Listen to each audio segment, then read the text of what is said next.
more divine. By observing the leaves in the footage, she could deduce the wind direction. And everyone should know what direction the wind was blowing on the day of the crime. The chief wanted to know where Ella had learned all this. It turned out her hobby was watching documentaries, combined with her extraordinary mind. Just as Ella left the station, she spotted the victim's daughter. As a mother herself, she could understand what the girl was going through. The group then went to question the victim's sister. Ella only needed to glance at the items in the cabinet and the biology papers on the table to conclude that something was off about this woman. The cleaning lady secretly infiltrated the woman's company and found a suspicious letter in her drawer, enough to prove there had been a financial dispute between the victim and her sister's family. Dak was stunned once again. After watching so many documentaries, didn't Ella know that illegally obtained evidence was inadmissible in court? This time, Dak was genuinely angry, afraid he might become an accomplice to Ella's crimes. But his professional instincts as a cop prevailed, and he summoned the sister's husband for questioning. The man also had an alibi for the day of the crime.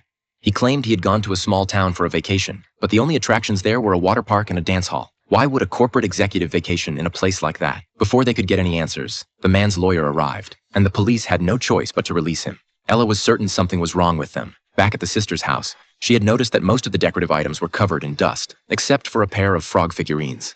The base of those frogs bore the name of that very tourist town. This meant the sister's family had recently visited there. But what would a couple do in a town with nothing but a water park and a dance hall? It didn't fit their image as corporate elites. Next, Ella and Dak went to the victim's home.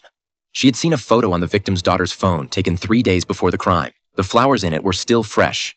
Yet in the police photos, they had already wilted. These flowers typically last 4 to 5 days. Considering the sister's family's professions, a biologist and a security technology consultant, they had clearly exploited the greenhouse effect in the room. By first lowering the room temperature dramatically and then raising it suddenly, they successfully threw off the coroner's estimate of the time of death, thereby creating alibis for themselves. As for why they didn't kill the other victim, perhaps because she was the actual sister, they couldn't bring themselves to do it. This also explained why they went to that run-down tourist town. It was where the two sisters had grown up together. The police moved swiftly and found the bound sister in a cabin, just as expected. Case closed. Thanks for watching.